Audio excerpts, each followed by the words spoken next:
We begin with a story that Vladimir Putin has spent more than 2 decades trying to prevent, yet it has arrived on his doorstep with a force he can no longer contain. Across Russia, from the industrial towns of the Urals to the bustling streets of St. Petersburg, tens of thousands of citizens are pouring onto the streets, defying fear, defying the state, and defying the man who built an empire on silence. These are not small, scattered gatherings. These are mass protests, historic in scale, defiant in spirit, and driven by an anger that Putin has no tools left to suppress. For the first time in years, the Kremlin looks unsteady, and the Russian people are making it unmistakably clear. They are done being afraid. Russia is experiencing a political awakening unlike anything the world has seen from the country in more than a decade. And the sheer size of these demonstrations is sending shockwaves through Moscow's power structure. What began as scattered frustration has erupted into a nationwide movement. Stretching across time zones and social classes, forming a picture the Kremlin has spent years trying to prevent from ever becoming reality. People are filling the streets not in dozens, but in hundreds of cities, creating a wave of public resistance so large, so sustained, and so unexpectedly coordinated that even seasoned political analysts are struggling to find a modern parallel. The crowds moving through Russia's city centers are not the usual handful of activists or opposition figures the state can easily silence. They are teachers, laborers, pensioners, university students, and families who once believed protests were too dangerous or too futile. Their presence marks a stark shift in Russia's political atmosphere, and that shift is becoming impossible for the Kremlin to deny. What makes this moment historically significant is not simply the number of people on the streets. It is that these demonstrations are happening simultaneously across regions that rarely, if ever, show coordinated defiance. In Moscow, tens of thousands marched despite heavy police presence. In St. Petersburg, protesters turned entire public squares into echo chambers of chants demanding accountability and freedom. But it did not stop there. Smaller cities, places the Kremlin assumed were firmly under control, began hosting gatherings of unprecedented size. From Novosibirsk to Kazan, even towns known for loyalty to the central government saw residents coming together to voice their grievances. This dispersion of unrest is particularly troubling for Putin because it signals that dissatisfaction is not contained to the usual urban centers. It is widespread, organic, and resonating with people who have never considered themselves political. What adds to the urgency of this uprising is its emotional intensity. Protesters are not standing in the cold simply to express discomfort with policy. They are driven by a sense that events have reached a breaking point. Economic hardship, political repression, and the human cost of a prolonged conflict have collided, creating an atmosphere in which silence feels more dangerous than speaking out. Old fears are fading, replaced by a collective understanding that the system they once tolerated no longer works for them.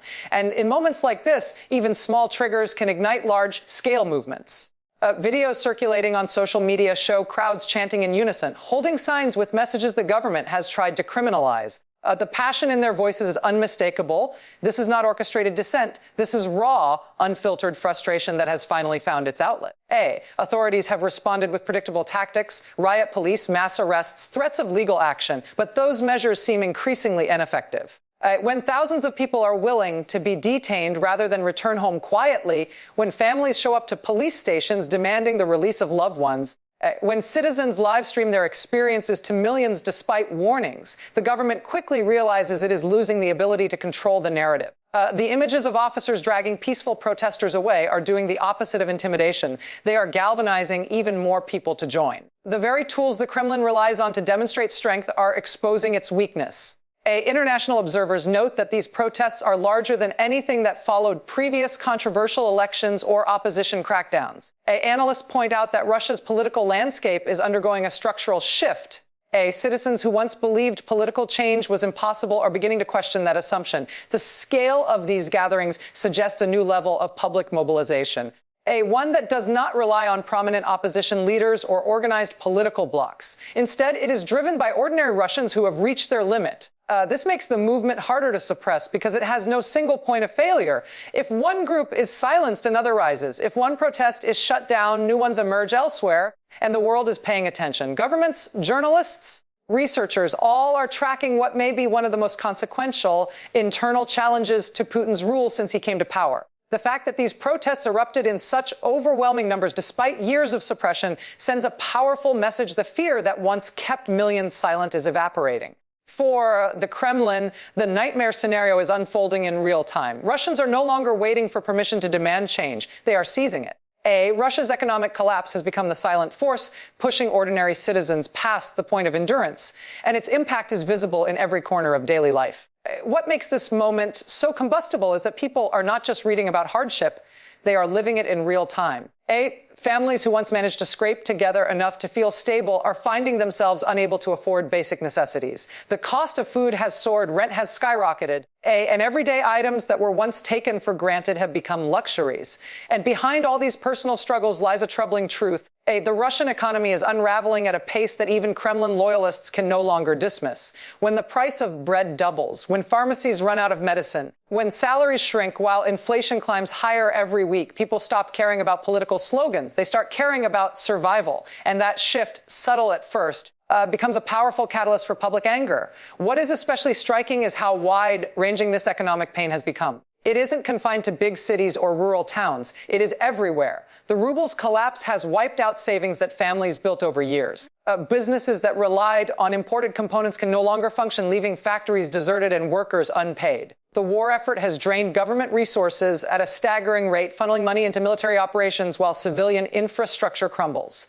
Teachers, nurses, and public sector workers now face delayed paychecks or reduced hours, forcing many into debt for the first time in their lives. This isn't abstract data on a government chart. It's the sound of empty wallets, the sight of darkened shop windows, the reality of grocery carts holding less and less each month. And when people experience crisis not in theory, but in the rhythm of their daily lives, frustration turns into something more potent: determination.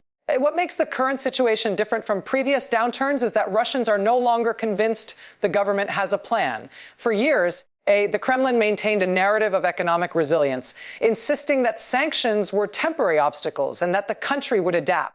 But the gap between propaganda and reality has become impossible to ignore. Shelves missing essential goods are not media distortion. Long lines at ATMs are not Western exaggeration.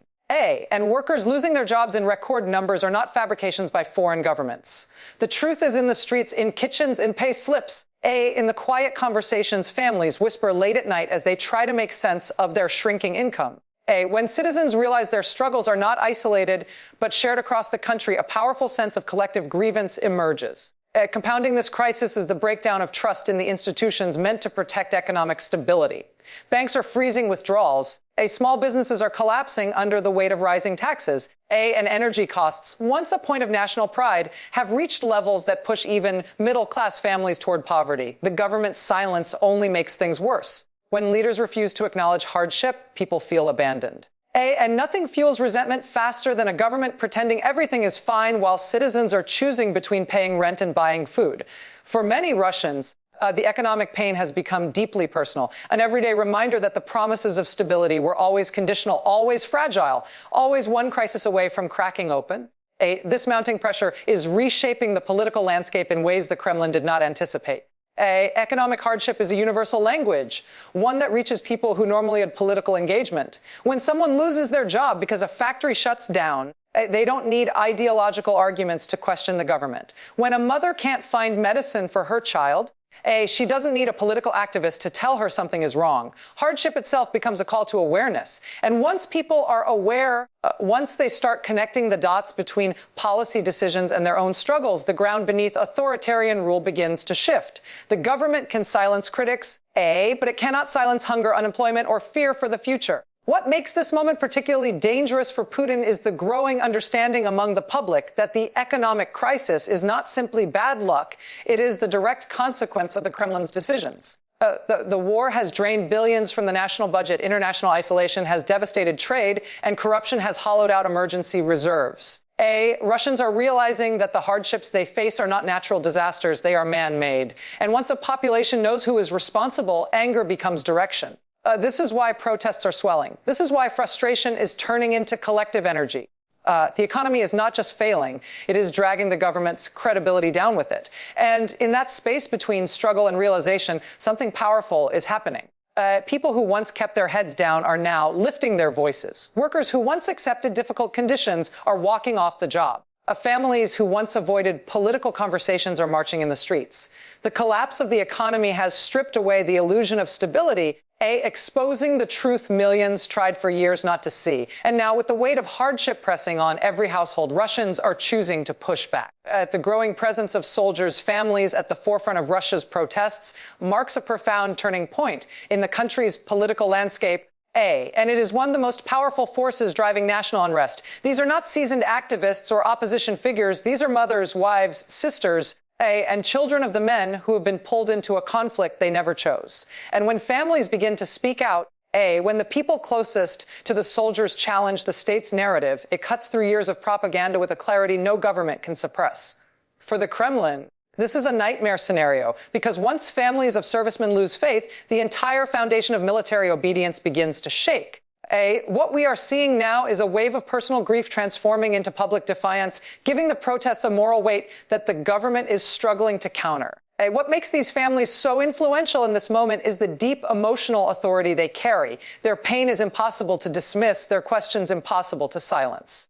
When a mother stands in a public square holding a photograph of her missing son, the government's speeches about patriotism crumble. When a wife demands to know why her husband was sent to the front lines without proper training or equipment, the facade of military strength shatters. These stories spread rapidly across social media. Videos of families confronting officials, messages from widows detailing the conditions their husbands faced, recordings of frantic calls from soldiers trapped in unresolved combat zones. Each clip fuels the growing realization that the state has lost control over the one group it expected to remain loyal. And once these families step forward, others who have remained silent feel empowered to join them, creating a chain reaction of courage. The most striking aspect of this movement is that it emerged organically. It wasn't organized by political leaders or opposition networks. It grew out of desperation. Families began forming support groups online, sharing information, comparing stories, and piecing together the truth the government tried to hide. Those digital gatherings soon became physical ones as people realized they were not alone in their fear or anger.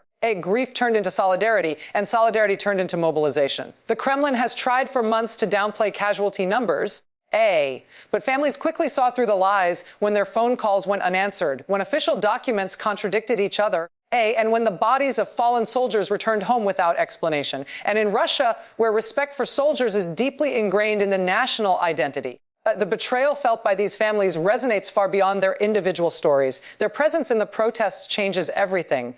When soldiers' families speak, their voices carry a legitimacy that challenges even the most seasoned propaganda machine. They are not motivated by political ideology, but by love, fear, and loss. Their demands are not abstract. They want accountability, transparency, and answers the government has refused to provide. And their grievances touch the heart of the nation's conscience. Russians who may not fully understand the broader political situation understand a mother's pain. They understand the injustice of losing a loved one to a war whose purpose remains unclear.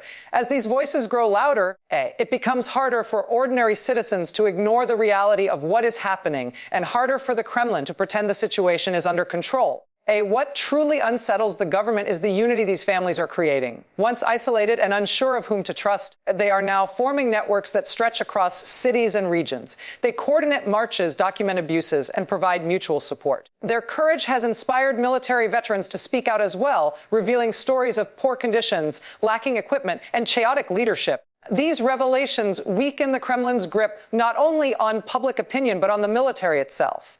When the people fighting the war and the families supporting them express doubt, discipline becomes harder to enforce. Fear begins to shift sides, the power dynamic cracks. And this movement shows no signs of slowing. With every passing day, more families join the cause, fueled by uncertainty and the relentless anxiety of not knowing whether their loved ones will return. Their voices echo through city squares, demanding answers and refusing to be silenced. They march with photographs in their hands and grief in their eyes, turning personal heartbreak into political force.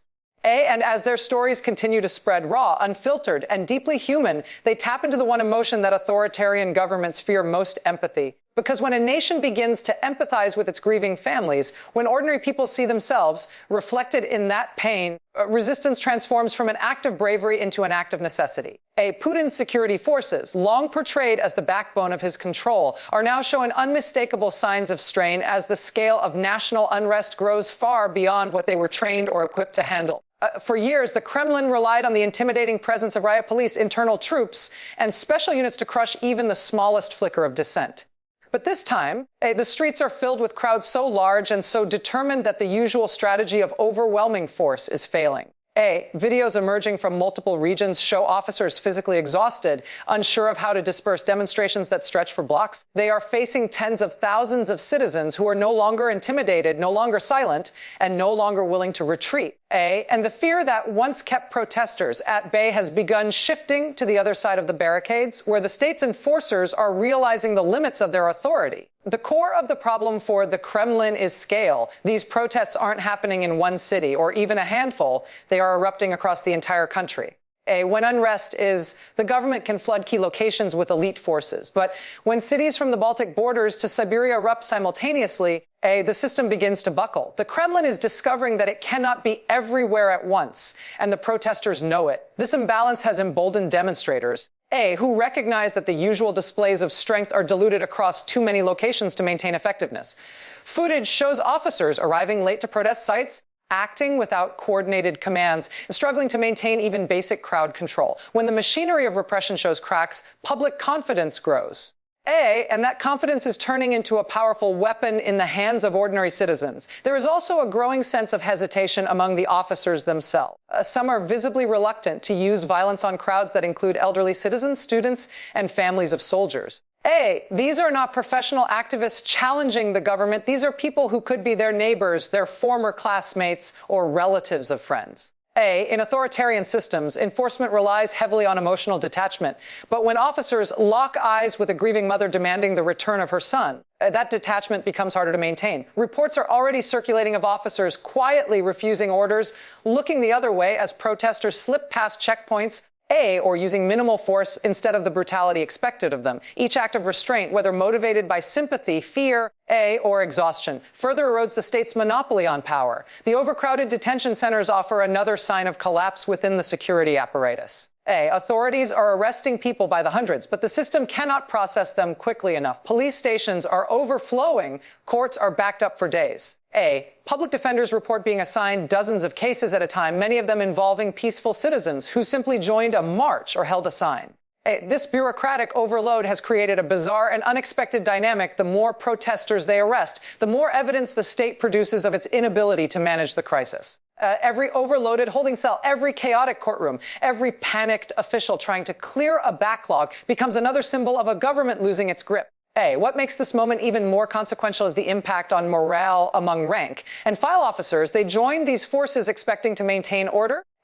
Not to face the largest internal challenge of Putin's reign. Long shifts, lack of support, and the emotional weight of confronting their own countrymen are taking a toll. Officers are seen arguing with supervisors, expressing fatigue, and even questioning the point of cracking down on citizens who appear more desperate than dangerous. Authoritarian regimes rely heavily on unquestioning obedience. But once doubt creeps into the minds of the enforcers, control becomes fragile. Doubt spreads quickly, especially in environments built on fear and hierarchy. Adding to the instability is the growing presence of cameras. Protesters record every action, every arrest, every moment of confrontation. This widespread documentation reduces the willingness of officers to engage in overt brutality.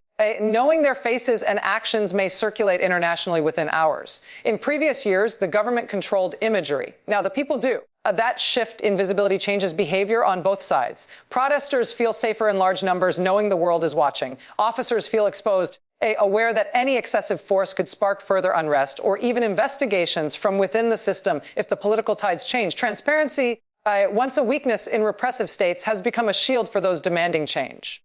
The situation spirals further as the government deploys more aggressive special units to compensate for the overstretched police. But even these elite forces are showing strain, facing crowds too large to intimidate and too emotionally unified to scatter. When special units appear and the crowds still refuse to move, the message is unmistakable. The fear barrier has broken, and no government, especially one built on the illusion of unshakable authority, can easily rebuild it once it falls. What is unfolding across Russia is unprecedented. The security forces that once acted as Putin's unchallenged enforcers are now overwhelmed, stretched thin, and increasingly uncertain. The crowds grow larger, the demands grow louder, and the officers sent to suppress them are discovering that they cannot outnumber a population that has decided to stop being afraid. The Kremlin's propaganda machine, once one of the most finely tuned instruments of state control, now finds itself failing in real time, collapsing under the weight of a reality it can no longer distort. For decades, the government perfected the art of information management, crafting narratives that painted Russia as strong, united, and resilient. But the cracks are now visible, and the audience that once listened passively is beginning to question everything they are told. The power of propaganda has always relied on one condition.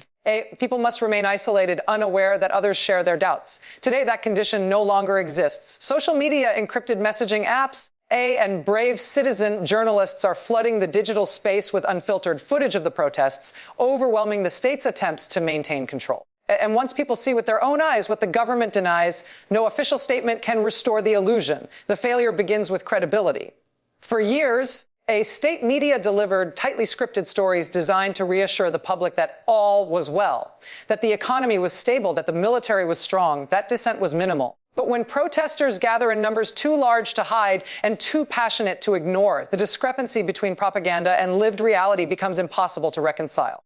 People watch state television claiming that the protests are small gatherings of extremists, then open their phones to see thousands of citizens marching past landmarks in cities across the country. They hear officials insist that Russia's economy is thriving under pressure, then feel the sting of rising prices and empty store shelves. These contradictions create doubt. And doubt spreads faster than any government can suppress. When the narrative no longer matches daily life, trust evaporates. The most dangerous element for the Kremlin is the speed at which information now moves. A single clip of peaceful protesters being arrested can reach millions within minutes. A leaked audio recording from an overwhelmed police officer can expose cracks in the system before the government even has time to respond. The state once relied on limiting access to information, but technology has outpaced censorship, even with blocks, shutdowns, and digital surveillance. People find ways around restrictions, VPNs, mirrored channels, underground networks. The more the government tries to silence the truth, the more determined citizens become to spread it. This cat and mouse dynamic has created a powerful sense of defiance, one that turns every attempt at censorship into further motivation for resistance. State media's efforts to downplay the protests have also backfired spectacularly. When broadcasters claim that the unrest is the work of foreign agents, people laugh, not because they believe it, but because the accusation is so predictable, so repetitive, so disconnected from reality, the propaganda narrative has become a parody of itself. Instead of intimidating citizens, it fuels amusement, disbelief, and even anger. Watching state TV now feels less like consuming news and more like witnessing the remnants of an old system fighting desperately to stay relevant. And that desperation is becoming visible not just to the public, but to those inside the media institutions themselves. There are reports of journalists refusing to read certain scripts, of editors pushing back against impossible demands, of staff quietly leaking instructions to independent outlets. Once the FIAD breaks internally, the collapse becomes inevitable. What accelerates this collapse is the power of collective witnessing. When thousands share the same video of a protest, they know instantly that they are not alone. They know the resistance is real, widespread, and growing. Propaganda thrives in silence. It withers when confronted with community. This is why the government fears mass gatherings. They create proof that cannot be erased. Every chant, every banner, every live stream reinforces a simple truth. The story the Kremlin is telling is not the story people are living. International media has amplified this shift, exposing the extent of the protests to the world and making it harder for the Kremlin to craft an alternative narrative. Russians see foreign coverage portraying their struggle with empathy, accuracy, and detail, while their own state outlets either ignore it or fabricate explanations that make no sense. This comparison further erodes trust. When citizens realize they are being lied to, they do not return to obedience. They begin exploring new sources, seeking facts, questioning everything. That curiosity becomes a political force, one that propaganda cannot neutralize. The government's last resort has been to intensify disinformation campaigns, flooding social media with fake accounts, edited videos, and misleading statements. But even these efforts are losing impact. People have become expert at identifying manipulation. They recognize the patterns, the language, the timestamps. The population the Kremlin once thought it could control has become too technologically savvy, too interconnected, too skeptical. The state's old tricks no longer work. This is the moment authoritarian systems fear most, when the truth becomes louder than the lie. When the public stops consuming the narrative and starts challenging it. When the propaganda machine, once powerful enough to shape national identity, begins to sputter in front of an audience that no longer believes in it. And today, across Russia, that moment is unfolding. The government's control over information is slipping. Its message is losing coherence, and its ability to manipulate public perception is deteriorating with each passing protest. Inside the walls of the Kremlin, Where power has long been concentrated in tight, disciplined circles, there is now an unmistakable sense of panic beginning to surface. The elite, those political insiders, oligarchs, military chiefs, and long-trusted loyalists, are feeling the ground shift beneath them, and they know better than anyone how dangerous this moment truly is.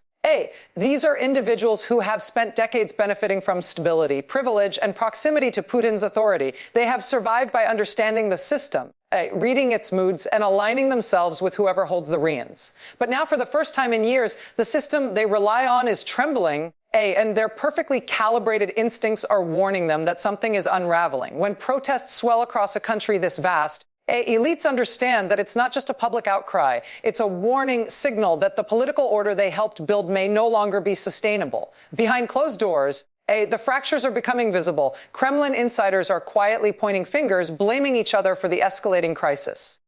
Some say the economic collapse should have been handled differently. Others whisper that the military campaign, once promised to be quick and decisive, has turned into a long, draining burden that the state can no longer hide.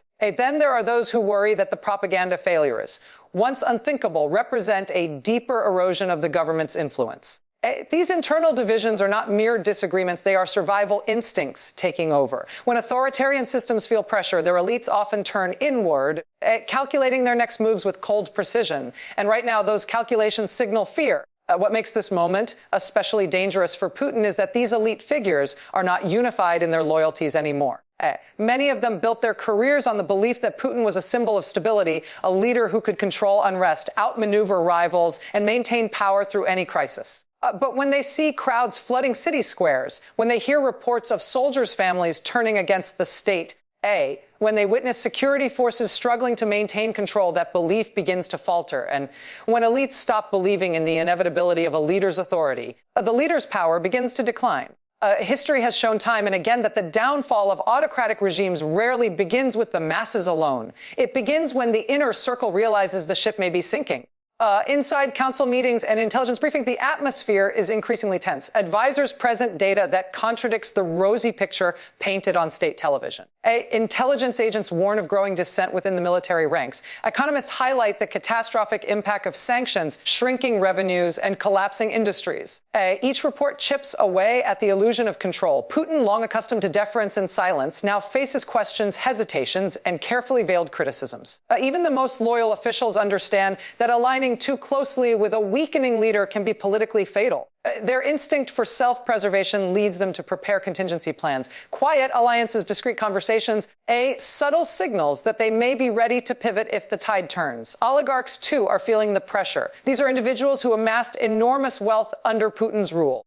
But whose fortunes are now threatened by global sanctions, frozen assets, and a domestic economy in freefall. For years, they tolerated political restrictions because the system guaranteed their prosperity. Now that guarantee is gone. Their businesses suffer, their international ties are severed, and their influence is shrinking. And wealthy allies who feel cornered are dangerous. They have resources, connections, and the motivation to influence outcomes behind the scenes. Their frustration with the current path of the country is growing, and they are starting to reconsider where their loyalties truly lie. Meanwhile, whispers of dissent echo through the military hierarchy. Generals who were once confident in the strength and strategy of the armed forces now face mutinies, desertions, and political backlash for operational failures. They look at the protests and see a public no longer willing to quietly endure loss after loss.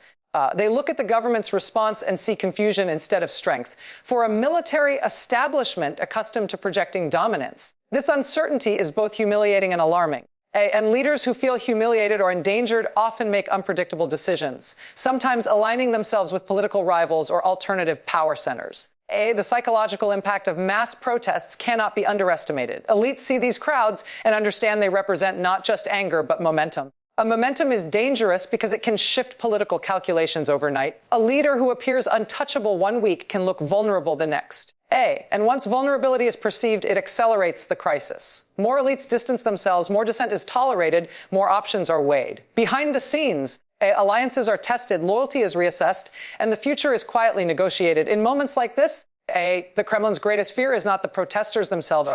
It is the possibility that those inside the system might decide that supporting Putin is no longer worth the risk. Power in authoritarian regimes does not disappear all at once. It erodes silently, piece by piece, as insiders reposition themselves for survival. And today, A, that erosion is fully underway. The panic inside the Kremlin is not voiceless. It is loud, frantic, and growing. The people outside are demanding change, but the people inside are beginning to wonder whether change might be necessary for their own survival.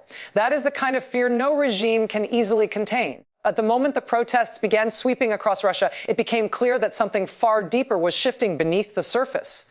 A transformation that wasn't just about anger, or frustration, or economic pain, but about a population finally questioning the very architecture of power that Vladimir Putin has spent more than 2 decades constructing. The old assumptions that fear keeps people compliant, that repression keeps people quiet, that propaganda keeps people loyal, began to crack in real time. And what replaced them was a raw, unfiltered sense of awakening. This wasn't just noise in the streets. It was an unmistakable signal that the myth of Putin's untouchable authority was starting to collapse under the weight of its own contradictions. And that is exactly why this moment feels unlike anything Russia has seen in the modern era, because these demonstrations aren't just a response to policies or war or the economy. They are a direct challenge to power itself. What makes this moment unique is the scale and diversity of the voices speaking out. These aren't just seasoned activists or opposition figures. These are people who traditionally stayed silent, state employees, factory workers, teachers, pensioners, and even families of security personnel standing shoulder to shoulder with students and civil rights groups. And when that happens, when a society that has lived under an authoritarian shadow suddenly decides it has had enough, the political ground under the leader's feet begins to shift, slowly at first, then suddenly. And Putin, a man who has built his entire political identity on appearing unshakable, now finds himself facing something he cannot control through force alone. A broad-based, organic rejection of the system he created. The real danger for the Kremlin doesn't come from how loud the protests are, but from what they represent. When people lose fear, they also lose predictability, and authoritarian regimes rely on predictability to survive. Putin's entire machinery of control, secret police, loyal oligarchs, censorship, surveillance, intimidation is built around the assumption that the public will behave the way the state expects them to. But these protests challenge that assumption at its core. They show a public that is no longer willing to be intimidated, no longer willing to accept official narratives. And no longer willing to keep quiet about the truth unfolding around them. That shift, psychological, cultural, generational, is the kind of change that no force of police or propaganda can easily reverse. What's even more striking is that these protests are happening despite an atmosphere where dissent can cost you your job, your freedom, or your safety. Yet thousands are willing to risk everything. And that tells us something profound. When a population feels it has nothing left to lose, the power of the state begins to erode. The Kremlin may still control the institutions, the courts, the media, but it can no longer control how people feel. And once feelings change, once people mentally disconnect from the authority ruling over them, the script of authoritarianism begins to unravel, quietly at first, then unmistakably. What Putin faces now isn't simply unrest. It's a legitimacy crisis, a moment in which the image he has cultivated, strongman protector, savior, starts to break apart in the eyes of his own people. And the most destabilizing element for Putin is the realization that the protests are sparking conversations across the entire country that would have been unthinkable a few years ago. Conversations about leadership, about accountability, about the future Russia deserves. These ideas spread faster than any crackdown can contain, carried through social media, whispered among coworkers, shared in kitchens and courtyards. When people begin to imagine an alternative to the status quo, the power of that imagination alone becomes a threat. Because authoritarian regimes don't just fear protests, they fear what protests inspire. A belief that change is possible, a belief that leaders can fall, a belief that the system is not permanent. And that is why this moment marks a dangerous turning point for the Kremlin. Not because Putin is at immediate risk of being overthrown, but because the firewall between public frustration and political action has been breached. The protests have shown everyday Russians that they are not alone. That others feel the same anger, the same exhaustion, the same longing for a different future. And once people see that others are willing to speak up, it becomes harder for the regime to silence them. The illusion of Putin's invincibility, carefully crafted over 2 decades, is now being tested by the one force even a strongman cannot fully control. The collective will of the people. The question now isn't whether these protests will force immediate political change. The question is whether they mark the beginning of a long-term shift in Russian society's relationship with power. And if they do, then Putin's biggest fear, a public awakening that threatens the foundation of his rule, may not be a distant possibility anymore. It may already be unfolding across Russia. One protest, one chant, one bold act of defiance at a time. As we watch these protests grow, we are witnessing a turning point that may define Russia's future for decades. Whether this movement brings immediate change or marks the beginning of a long, difficult struggle, one thing has already happened. The myth of Putin's unshakable control has been shattered. A society once told to obey is now demanding to be heard. And that simple act, ordinary people standing together, is the one thing authoritarian rulers can never fully prepare for. Tonight, the protesters filling Russia's streets are not just challenging a government, they're rewriting the story of their own country. And no matter what comes next, the world will remember this moment, when Putin's worst fear finally stepped into the light.